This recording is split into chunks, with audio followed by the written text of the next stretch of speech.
Thanks, Chris. Chris delivers, huh? It's a great message.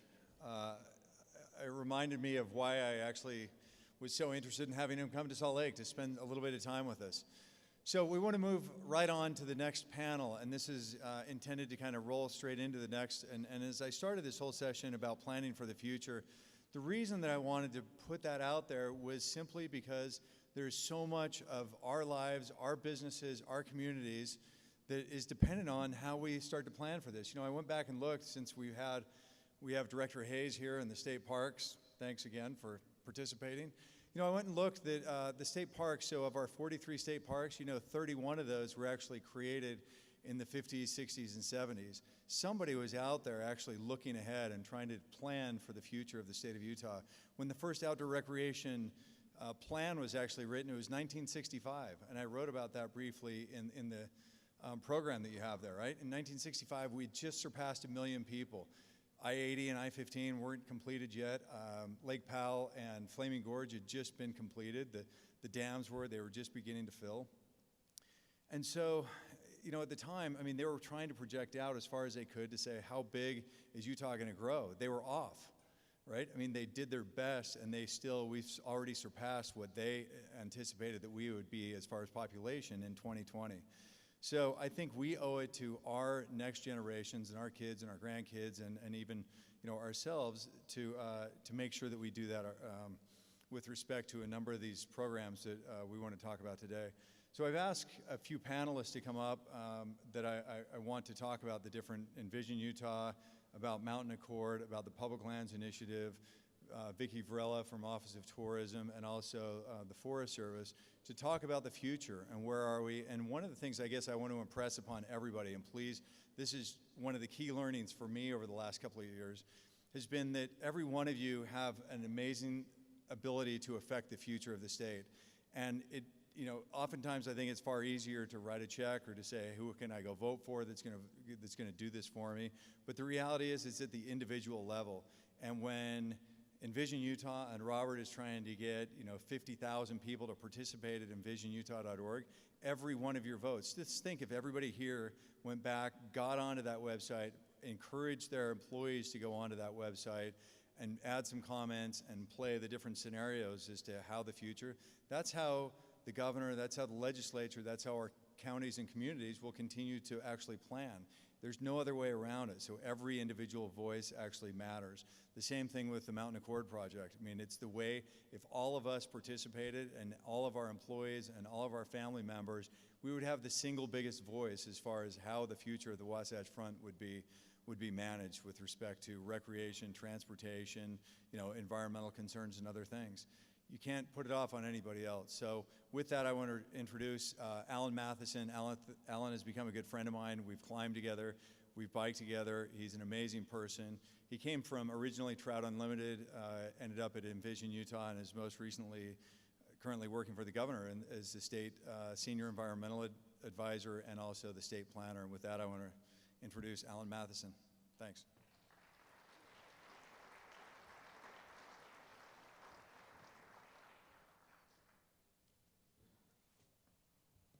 Yeah, let's get the panelists up while we're getting ready. Hey, it was really good to be with all of you today, and it's great to see this size of a group, people that care very much about the state, about recreation, and I think there's a lot of good that's going on. Thanks very much to, let me just grab some here. Thanks very much to Brad and to Tara for putting this together. I think we're really fortunate to be able to get together and talk about these things. Now, I had envisioned that I would get up here and share a harrowing story with you. We were at the GOED offices on South Temple, and I had to make the trek all the way up State Street to the Capitol, but it just doesn't seem as big a deal now after hearing the story about K2. Listen, Brad mentioned that I worked with Trout Unlimited for a while, and one of the things I like to do is fly fishing, and recently I was on, you know, kind of a fun little trip. Went out fly fishing at night on a moonless night, the darkest night I could find. And you kind of fish by feel and by sound. But as in between efforts not to step into a pool, I stopped and kind of looked up a little bit and saw the stars and started to get a little bit contemplative, as sometimes we do, and thought about, my place in the world and things that matter to me, and I thought about the work that we're doing in government, and that fundamentally, the role of government is to make people's lives better. It's to create and help create circumstances where people can find fulfillment. And for me, fulfillment comes largely in family, the success and happiness of the people that I love.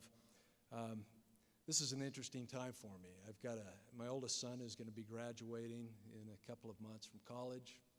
Youngest son going to be graduating from high school this year with designs on going to college. My daughter just got a degree.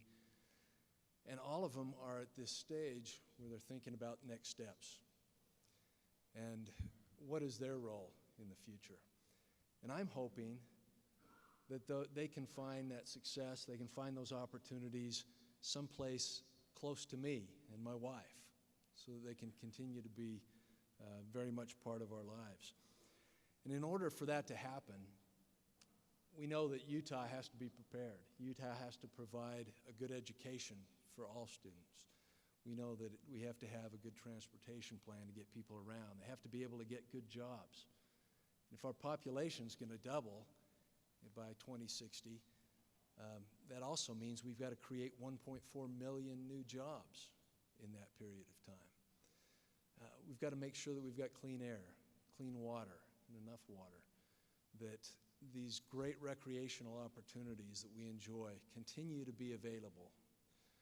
These are all things that make life worth living here, and I think will help keep, I hope, my kids nearby and yours. But all of this doesn't just happen. These are things that can only endure if we make decisions today that are wise, that are forward-thinking, forward-looking. So we're really fortunate today that we've got some of my very good friends and people I respect greatly who are going to talk about some initiatives that are going on throughout the state to think ahead and make sure that we've got that quality of life that I think we all want. So let me quickly introduce these folks in the order that they'll speak, and we'll see if we can kind of get through our thoughts and then save a little bit of time for your questions. We're going to hear first from Robert Groh. Robert is the president and CEO of Envision Utah. He was the founding chair of the Envision Utah board and now is running that organization. He's got an engineering degree from the University of Utah, a law degree from BYU. He's had a great career, everything from practicing law to running national organizations, national trade associations. He's been the CEO of a major manufacturing company, and he's run visioning processes all over the country, helping dozens and dozens of regions think about the future. We'll then hear from Vicki Varela, and Vicki is the Managing Director of Tourism, Film, and Global Branding for the state of Utah. She oversees the state's marketing strategies. You've seen the Mighty 5 National Parks campaign, Greatest Snow on Earth. She's establishing the Utah Life Elevated brand as the state's global brand, and that work's paying off. Last year, tourists spent $7.5 billion in Utah, generating more than $1 billion in state and local tax revenues, and Vicki's very much part of that. We're then going to hear from Laynee Jones. And Laynee is the program manager for Mountain Accord. It's a multi-phase initiative that's focusing on ensuring that the environment, recreational opportunities, transportation, and economic opportunities associated with the central Wasatch Mountains endure. That we listen to people, understand their values, and that we can make those decisions today to ensure that the central Wasatch remains one of the great amenities of our region. And she's got a lot of experience working in collaborative projects, big projects.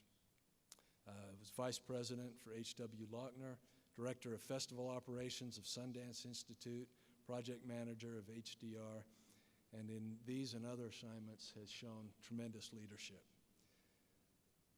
Then we're going to hear from Dave Whittekiend. And Dave is the forest supervisor of the Uinta-Wasatch-Cache National Forest. He comes to the National Forest, I think, honestly. His father was in the Forest Service. Dave followed him around the country in many assignments. And Dave started his career in 1988 as a seasonal range technician in the North Kaibab Ranger District in Arizona. He's worked the Teasdale Ranger District in Dixie National Forest, acting district ranger for Kings Hill Ranger District. He was district ranger of Soda Springs Ranger District in the Caribou-Targhee National Forest, and worked as staff on the Forest Plan Appeals and Legislative Affairs for the Forest Service National Headquarters in Washington, D.C. So we've got great folks who have a lot of experience, and look forward to hearing from them. Robert?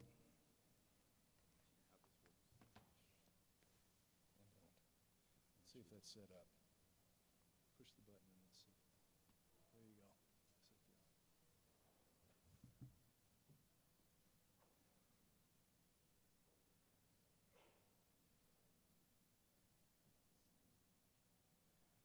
We have a video first, I think. Here we go. Was it from your first breath? Or did it happen along the way?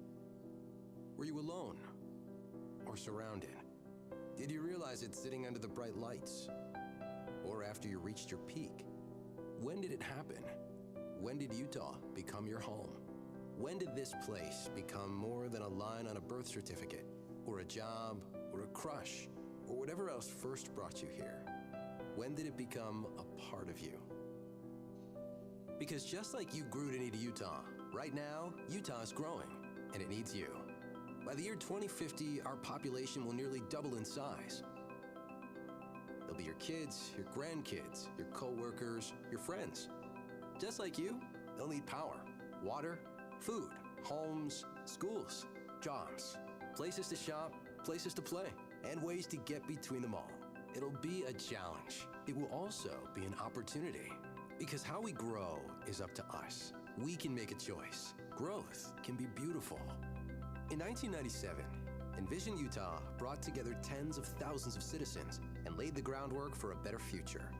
They shared their vision, and we worked together to bring it to life. Now it's time to do it again. Tell us how you want Utah to grow. Speak up for the air we breathe, the water we drink, the communities we build, the land we love.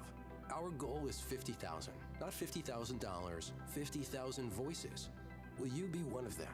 Right now, all you need to do is take a few seconds and commit to share your voice. Tell us, are you one of the 50,000? Your answer means everything. You can begin by visiting envisionutah.org, where you can reserve your spot to take the Your Utah, Your Future survey.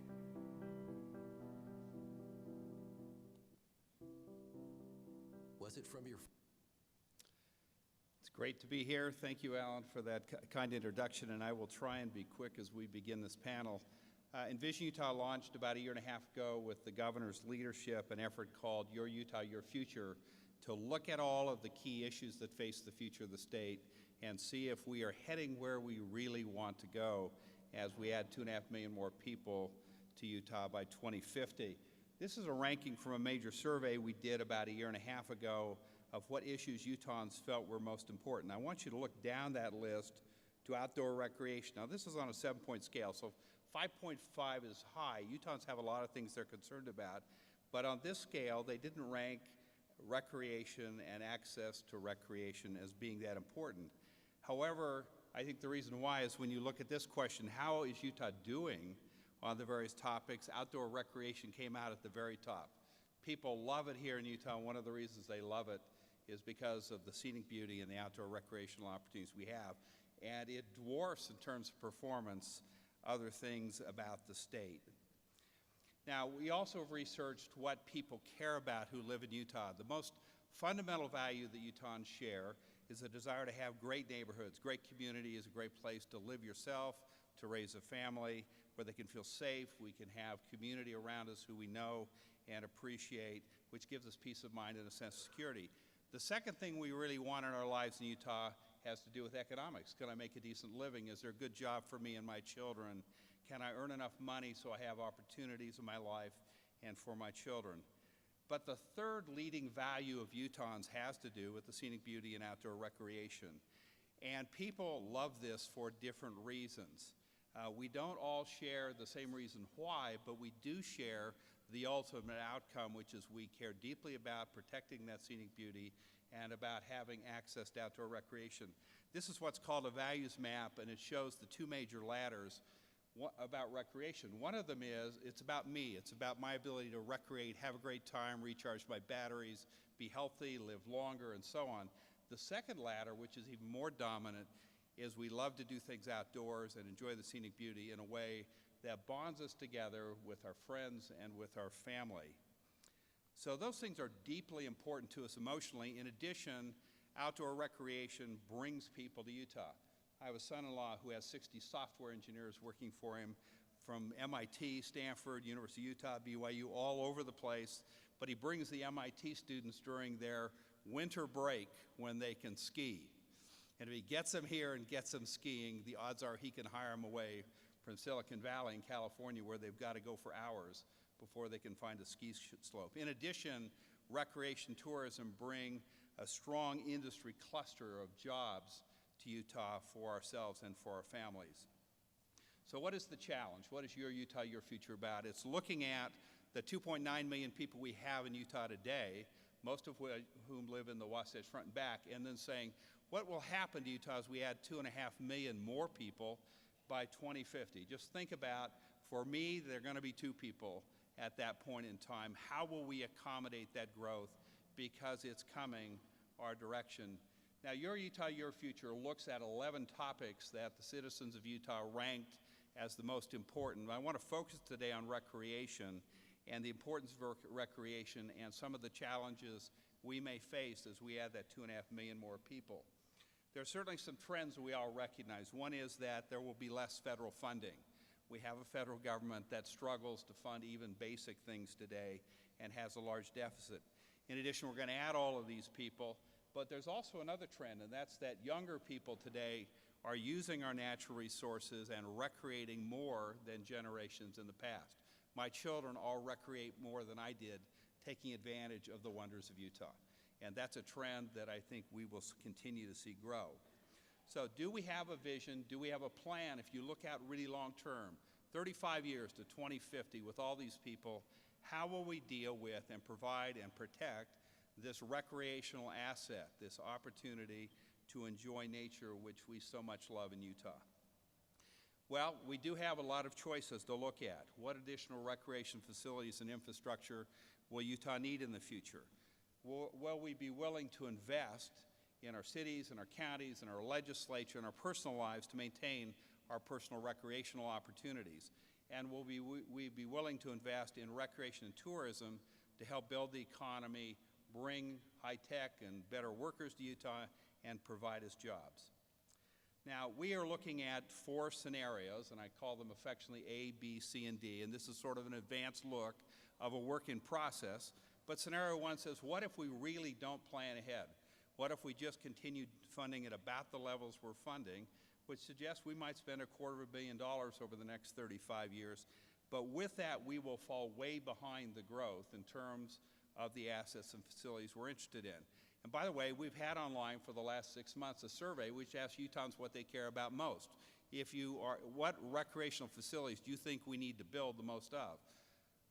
Soft trails, paved trails, campgrounds, picnic areas. Those are the leading things, but there are also a number of others. So these scenarios actually look at what we have today, the costs of each of those facilities, and ask the questions, how much do we want to build in the future?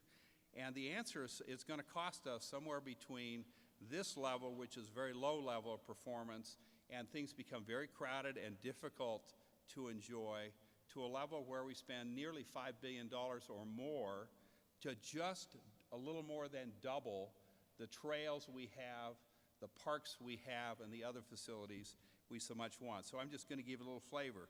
At about $2.5 billion, we can invest at a similar rate to what we've done in the past, but we will continue to fall significantly behind. A reasonable estimate of doubling the facilities we have today, those key recreation facilities, is somewhere around $5 billion. Now, the good news is the water people need $35 billion, they say. Transportation is going to be $50 billion. Education, I don't even want to hazard a guess. So on the scale of dollar amounts, this is actually one of the smaller investments that Utah needs to make. On the other hand, what happens to this wonderful place if we don't make those investments? The last scenario, which you'll be able to study and read about online, will be one where we not only create those places for us, but we create them to drive recreation and tourism as a really strong industry, growing industry cluster in our state. So I wanted to just give you a flavor of the kind of work we're doing, looking at the real costs over the next 35 years, and we are going to ask you to respond to those and tell us what you think. And do you believe Utah should have a strategic plan to deal with the future of recreational opportunities in the state? Do we have such a plan now? How much work do we need to do? Of that $5 billion or so, how much of it will come from current revenue streams? How much of it needs to come from new funding sources? And so on. That kind of a plan we can certainly develop.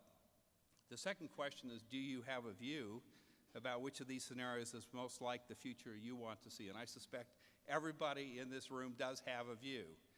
And so our invitation to you is on April 2nd, for 2 months, the surveys will go live where you'll be able to see the results across all 11 topics, 4 scenarios in each of the major topics that face the state. One of them will be recreation, one of them is about public lands, one's about water, one about air, and so on. And you will be able to build the future you want to see and express your views so that legislators, the governor, all of us together can align and move forward with the things that are most important. We'd invite you to go online to envisionutah.org, sign up for a spot, which means give us your email address. We will make sure the day the surveys go live that you get that survey so you can make your voice heard. We invite you to use your networks with your employees, your friends, your family to also respond to the survey so we can get a very powerful response to what our choices are in Utah and where we'd all like to go together. Thank you very much.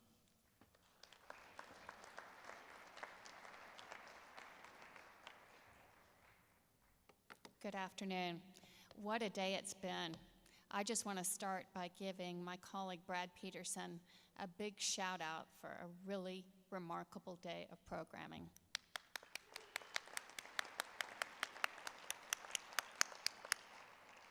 I also want to tell you that I am so proud and privileged that you are my peeps.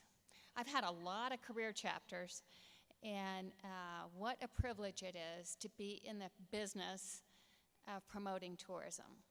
So basically, my charge is to get out the message about the greatest snow on earth and what a day it is to be doing that, and about our mighty 5 national parks, so that we can get people to come here and spend a lot of money and then take their children home to educate them in other states.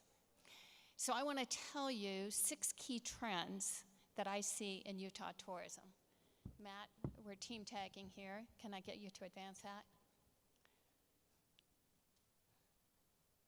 Let's see. There we are. First trend is that revenues are up. You've heard today from the governor and others that tourists spent $7.5 billion in Utah last year. It enabled us to reach a critical milestone of $1 billion left on the table in state and local tax revenues. That's money that goes to our schools and our roads and our recreation infrastructure and all the other needs of state and local government. We're going to drive that up. The projections look so good, I don't want to say the numbers out loud. I'll just tell you afterwards when we deliver. But we are looking at a very strong year in tourism. That's based on the overall economic recovery in the United States and the particular attention that Utah has gotten as a bucket list destination. That's a $1 billion bill. I'm happy to share it with any of you for your PowerPoints to remind people of how much tourism and outdoor recreation work in our economy. Second is we are getting much more personal. As you look at Utah tourism over the next 5 years, We're getting very personal about you as a customer. We're keeping track of everything our customers do online so that we can serve up to them very specific information about their interest in outdoor recreation. Not just, I'm a guy who likes outdoor recreation, but what specific passions you have within the cluster so that we can serve up the vacation of your dreams to you. We're also getting much more personal in our television marketing. We all know we have the greatest snow on earth. We all know it's highly accessible. The only place in the United States where you can get to a spectacular ski resort within 45 minutes of an international airport. But we also know there are all different types of skiers and snowboarders. And this year's campaign is a preview of the way you can see us personalizing the story more and more. I present to you Jill Layfield, CEO of Backcountry.com.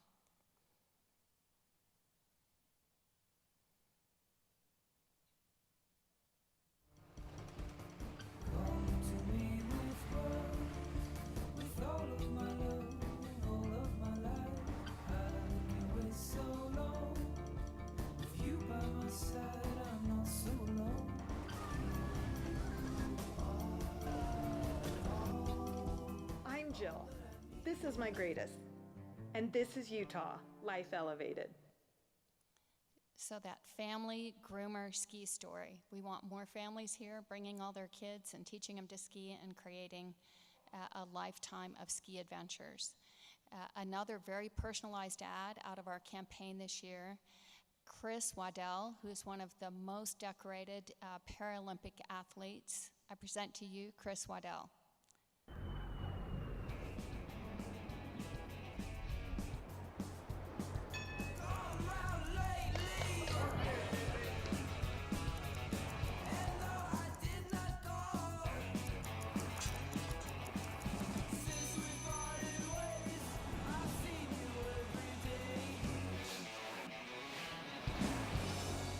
I'm Chris.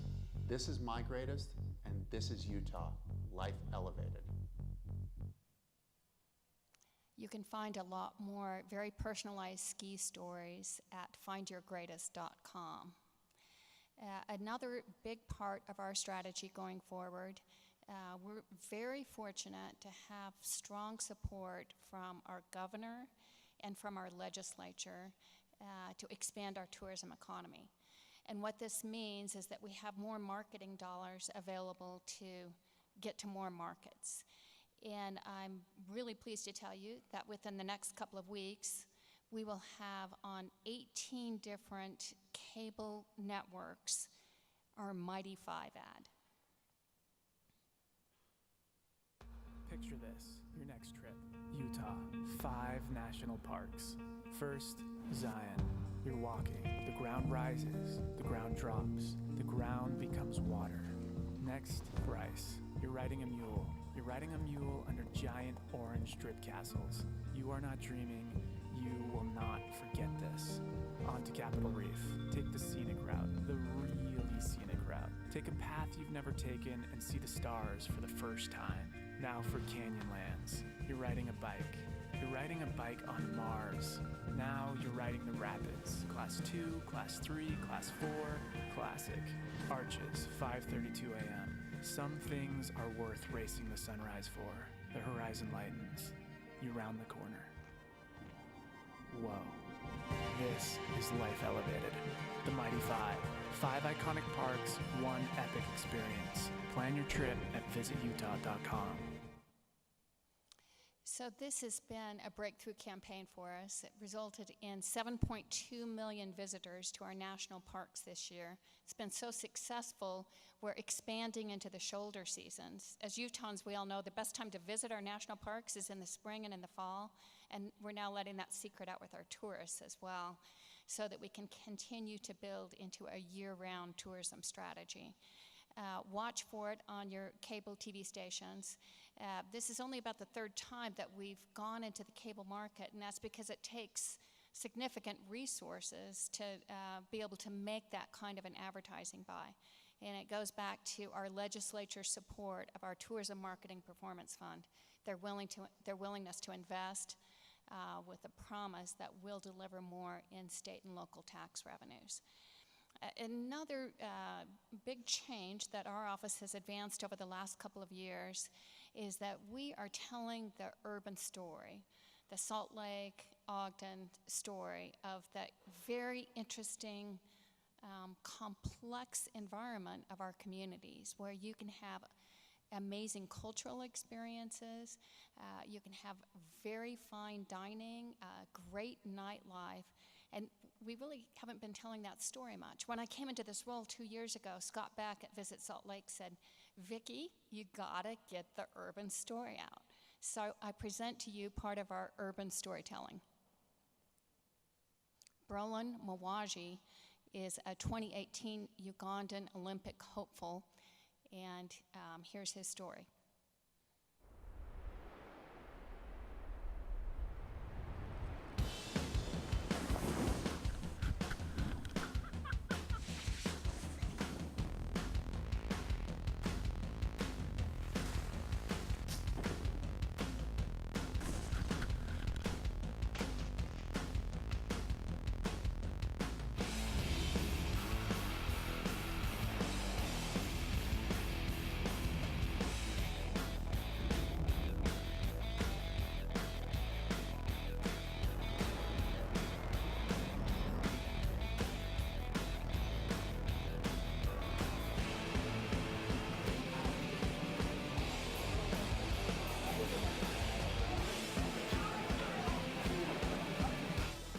I'm Broen, and this is My Greatest.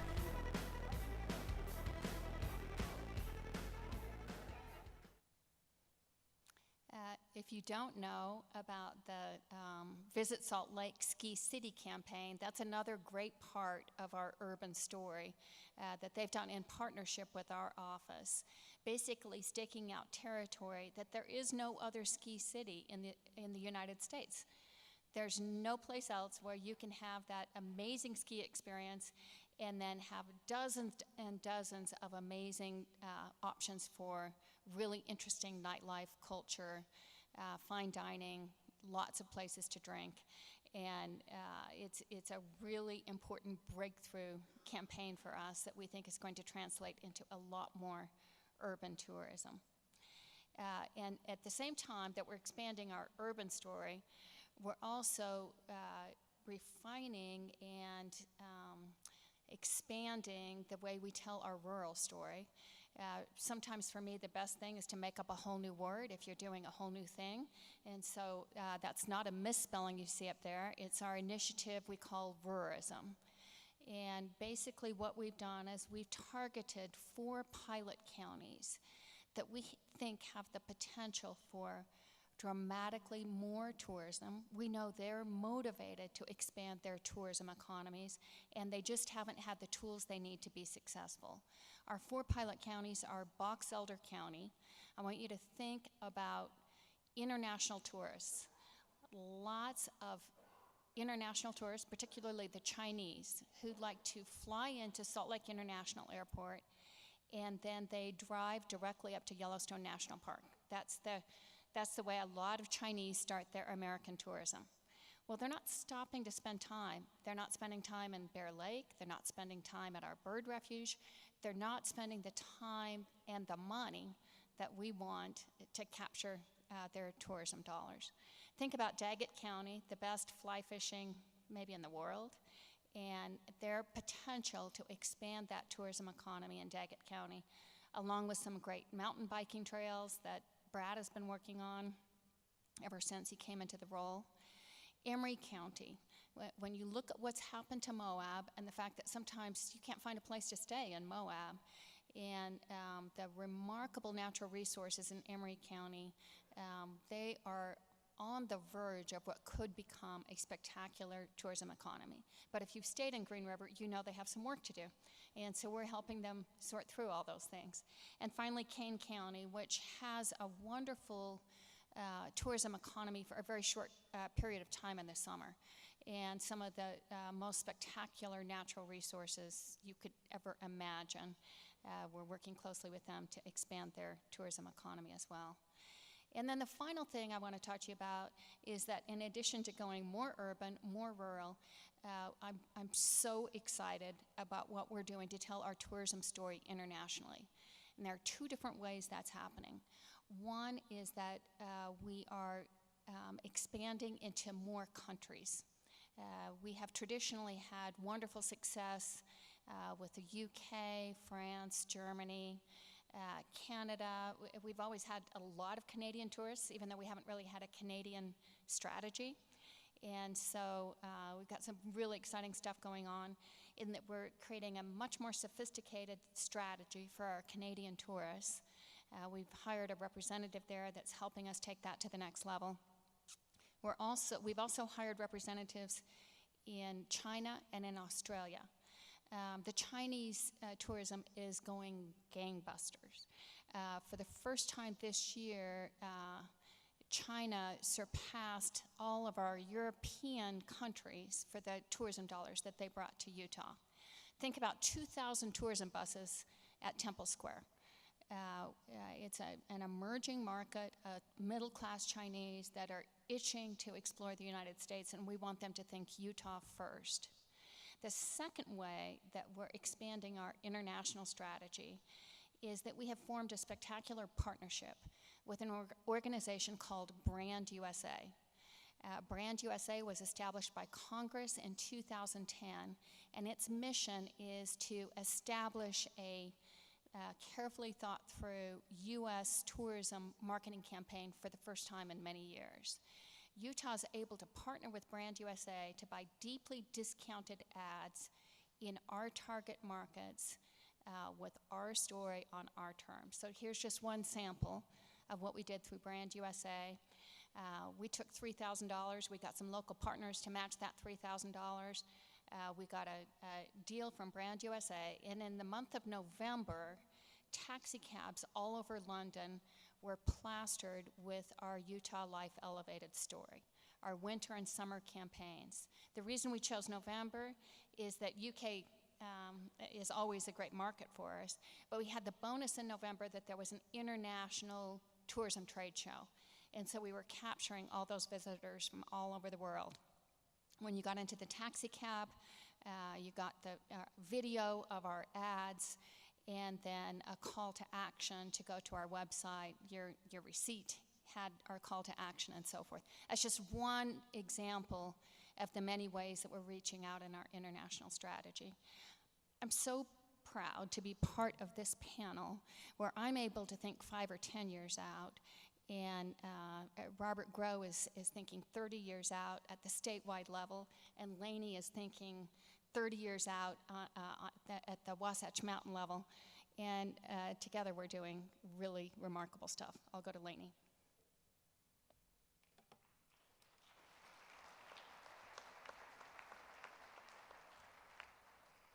Thank you, Vicki. I'm Laynee Jones with the Mountain Accord program. I moved here from Texas almost 20 years ago, and I may have skied in a pair of blue jeans once or twice, but I have graduated to real ski gear since then, and I enjoy the Wasatch Mountains for mountain biking and backcountry skiing and fishing, and we're going to talk about the future of those mountains right now, if I can figure out how to advance this.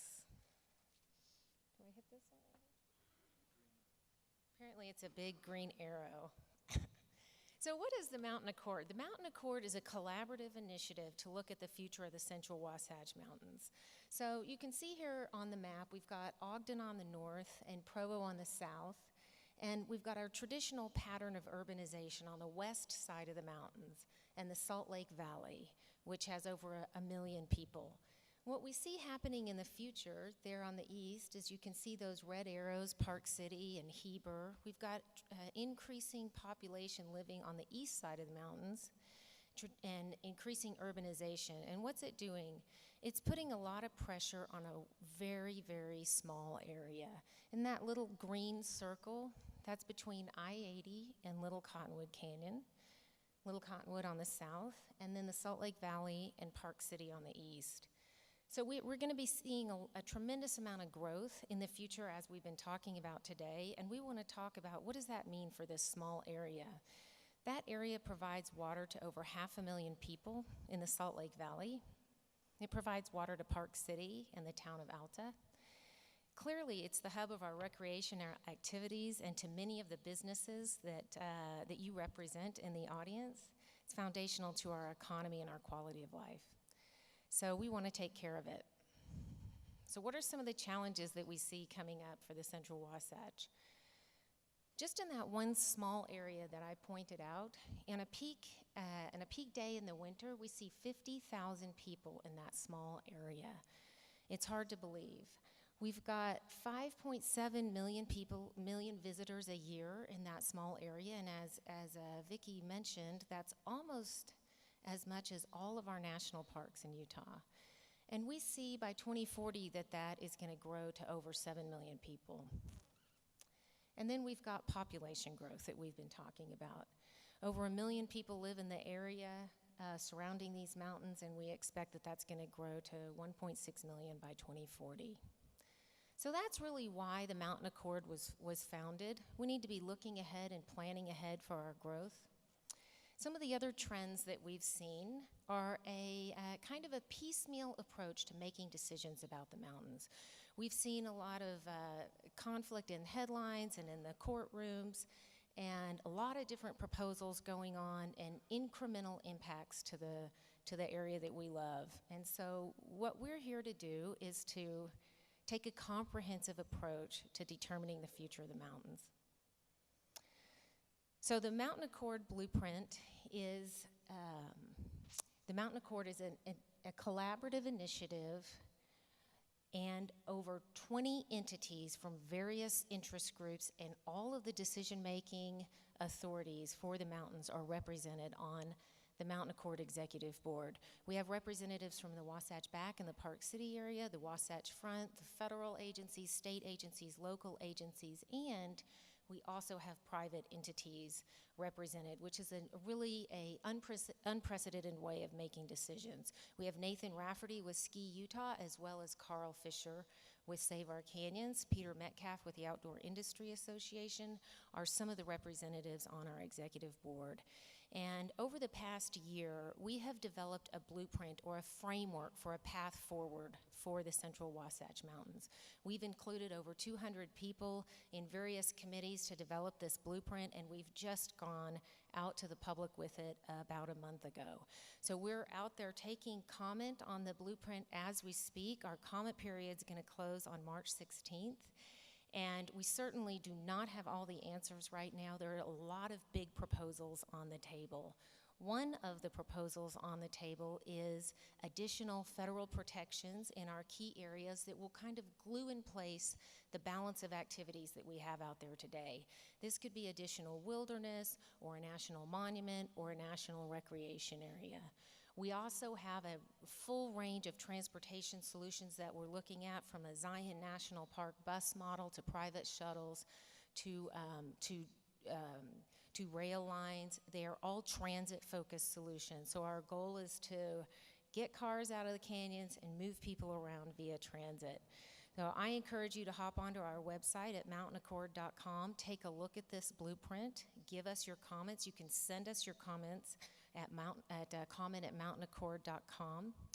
And I just want to go over what really the goals of the blueprint are. The foundational to everything is preserving our natural resources.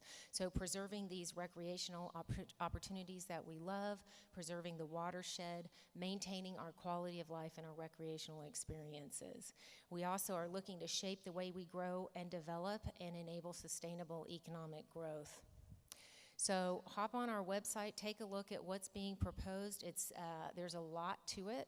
It's pretty complicated, so spend some time there to understand it. And if you want to come to a meeting and really delve into the details and understand everything that's on the table, we have a meeting at the Salt Lake Public Library specifically for the recreation community on Thursday, March 5th from 6 to 8 p.m.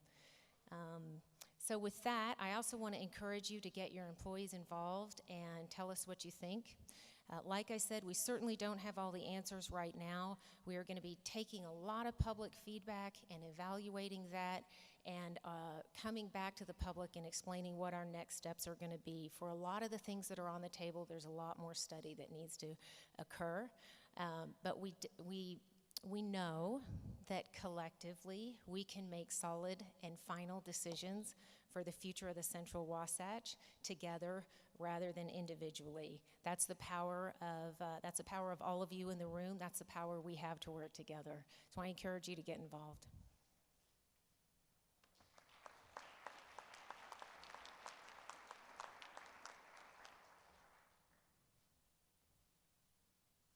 Hi, I'm Dave Whittekiend. I'm the Forest Supervisor of the Uinta-Wasatch Cache National Forest, and I have the honor of working on what I think is the most spectacular national forest in the entire national forest system. And I also have the honor of working with a workforce, employees who are dedicated and passionate and have a lot of the characteristics of what we heard about earlier. The Uinta-Wasatch Cache is about 2.2 million acres in northern Utah and a little bit in Wyoming, and it truly is a spectacular place.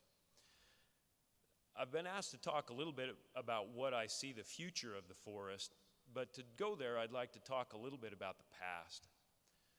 About 110 years ago, Gifford Pinchot, who was the first chief of the Forest Service, and Theodore Roosevelt decided that they were going to engage in an experiment. They were going to create these national forests, forests that everybody could spend time on, that could provide recreation, water, timber, grazing, minerals, all these multiple uses. The people of Utah saw these national forests being created, and they decided they wanted to be part of that.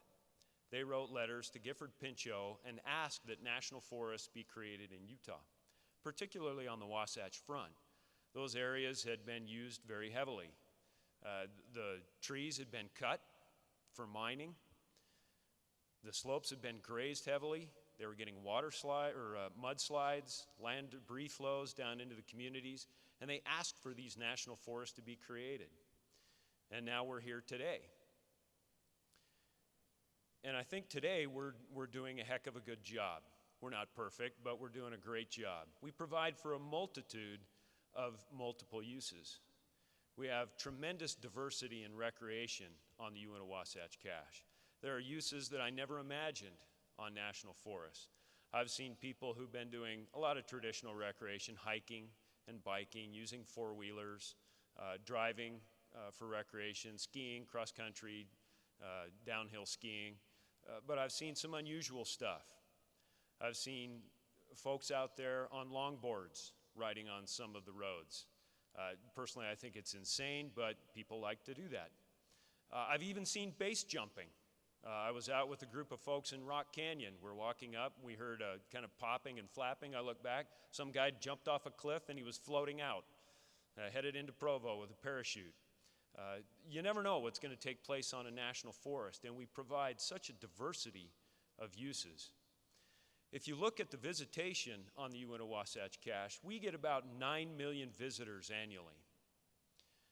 If you combine the mighty five, as the governor said, and I think all the national park units in the state of Utah, they get 7.2 million visitors. On one national forest, we're getting 9 million visitors annually. We like to say that people come to Utah to visit the national parks, but they recreate on the national forests. And it's most of you who are there. We get a lot more local folks, so we're sort of, if you can say 9 million visitors is undiscovered, an undiscovered resource. All of you are out there and you're not telling anybody about it. And I guess if that works for you, that's fine. We manage the forests within the framework that Congress has given us. Now imagine, if you will, you guys, probably a lot of you work for private industry. Imagine you had 535 CFOs. And those same CFOs are also the people who set your policies. And they don't get along. And sometimes they don't get along to the point that they just as soon shut the business down as work with each other. That's the environment I manage in at times. It can make things kind of challenging. But again, as I said, I have a workforce that really is tremendous and dedicated and passionate, because they believe that the mission of the agency is worth doing. And part of that is to provide that recreation experience for everybody out here and everybody who's coming to visit. In this area, we also have strong collaboration. I'm part of Mountain Accord. I've been engaged with that. We've been working very closely with the Utah Office of Tourism to promote opportunities on the National Forest. And we work very closely with a lot of the other state agencies in DNR and all across the board. We also work a lot with the public. Every year, the Uinta-Wasatch Cache gets between 11 and 12,000 individual volunteers on the forest. That's more than any other national forest in the entire system. No other forest comes close. In the Intermountain region that we're located in, the next closest forest had 2,400 volunteers. So we're ahead by an order of magnitude. To me, that speaks of the passion and the interest of the people in Utah. People don't spend time on things they don't believe in. And we've got 11 to 12,000 people who are spending time, their time, not getting paid to do work on a national forest. To me, that speaks volumes of the belief and how people care about these national forests. So going into the future, what do I see for the Uinta-Wasatch Cache and the forests around here? Well, I think collaboration is key, and it's working with a lot of folks, and it's listening to them. And we've got some things going on in Utah with the legislature. They're obviously not pleased with the job that we're doing. And so they've taken an approach that they feel will solve those issues. And I think that our best attempt to deal with that, the National Forest's best way to work with that, is to listen and to find out what's frustrating people and to find out how we can engage.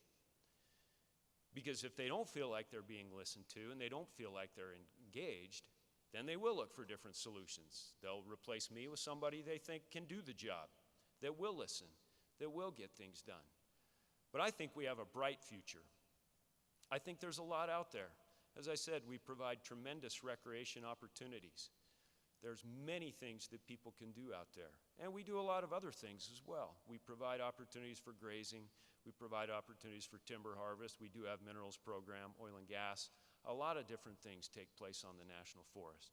And I think that's our future.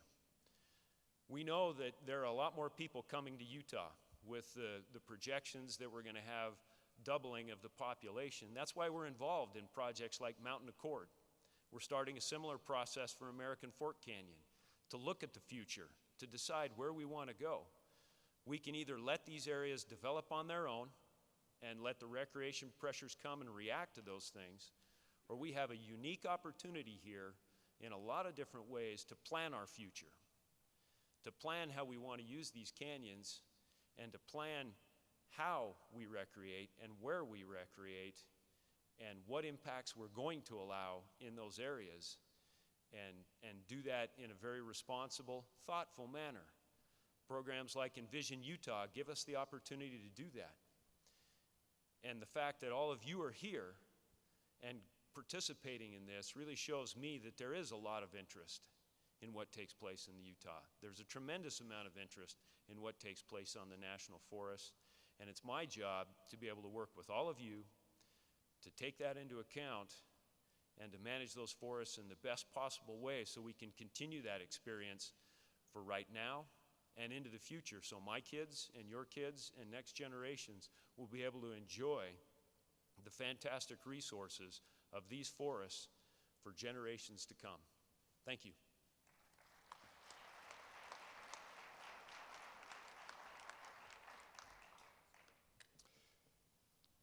You know, lands are very much tied up in economy, very much tied up in history and culture, in emotion, in memory. So it's not surprising that issues of land stir deep passion in people, and they clearly do. And when we talk about our public lands, people care about them very much. And there is a lot of passion tied up in them. Well, we recognize that we can all do better in the management of the lands, that we can make sure that they're more sustainable, that they endure, that they're open and accessible so that we can all enjoy them. So this is one of the challenges that we face. And as you know, there are a number of initiatives going on, not just in Utah, but throughout the country, dealing with public lands to see if there are ways that we can do it better. I want to just talk very briefly about one of those, and that's the Public Land Initiative. This is an initiative that's being led by Congressman Rob Bishop, along with Congressman Jason Chaffetz, with the support of the rest of the delegation and certainly the support of the governor's office. The idea is that if we come together and talk about our interests, our values, share good ideas, that we can come to some negotiated solutions and create improved systems for our lands to ensure that we've got protection of the iconic landscapes that we love, access to the places that we love to go, economic opportunities. And beyond that, I think we need to heal not just the land, but heal relationships. Better way to communicate, better way to deal with each other and leave something better in the future. The Public Land Initiative has been going on for 2 or 3 years. We've involved 120 plus stakeholders and groups, lots and lots of voices at the table, well over 1,000 meetings, maps drawn, field trips, and through all of this, county by county in eastern Utah, we've started to put together the pieces of a land deal. Now, this is not easy. Attempts have been made before, and I'm not suggesting that this will be easy. But Daggett, Emery, Carbon, Uinta, parts of Summit County, Grand, San Juan, are all working very hard on developing county-level plans. Let me just give you an example. Daggett was the first to come up with a plan that was approved by its county commission. And that plan includes 80,000 acres of new wilderness and national conservation areas.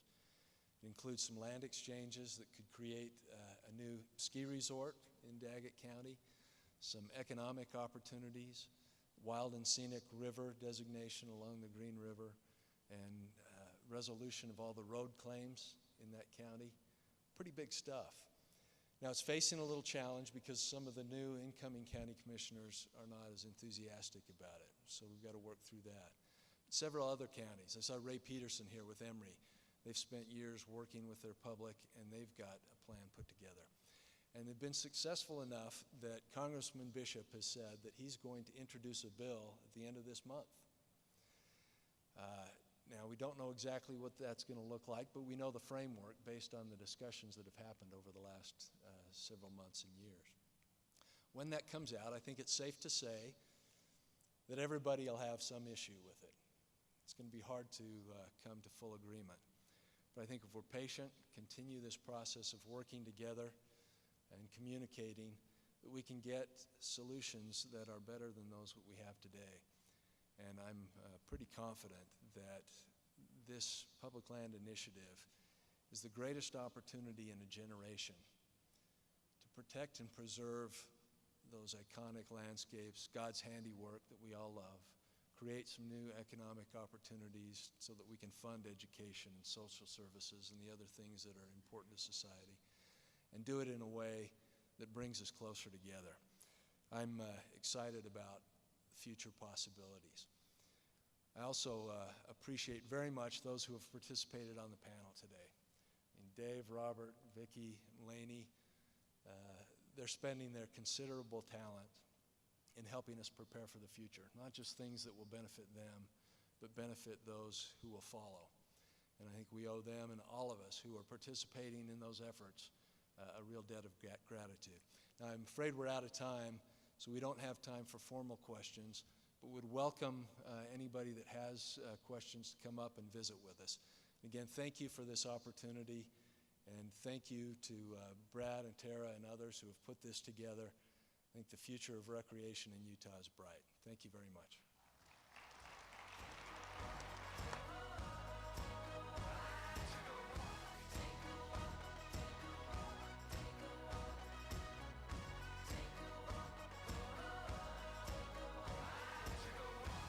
Sorry.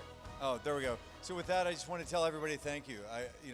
It's with your attendance that we're able to make this kind of commitment to outdoor recreation across the state of Utah.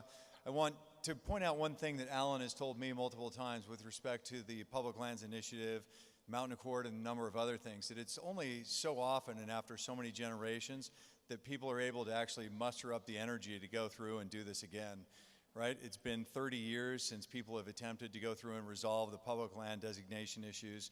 We're deep into the middle of it today. I hope that all those counties who have been participating in it will continue to see this opportunity. If it doesn't, plus we've got a congressional delegation that's willing to support us at this point. All of our ducks are in a row, and it's time to go out there and make this happen. I think there's not just that, but the Moab Master Leasing Plan. We've got a number of these initiatives.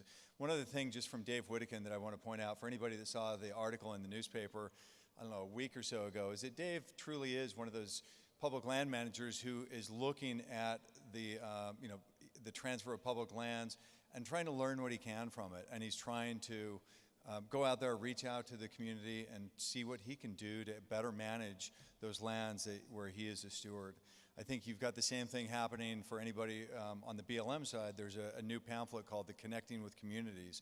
And it says this is not business as usual. This is where the BLM recognizes that those public lands that are associated with all of those communities are vital and integral to every one of those where there's so much public lands associated with those counties.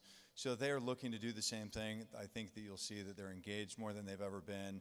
And I think that over the last year, we've made tremendous progress, and I think that we'll continue to do that. So with that, I guess I want to tell everybody thanks once again and look forward to staying in touch. And certainly email me if you have any questions or recommendations, and please fill out one of the survey forms. Thanks.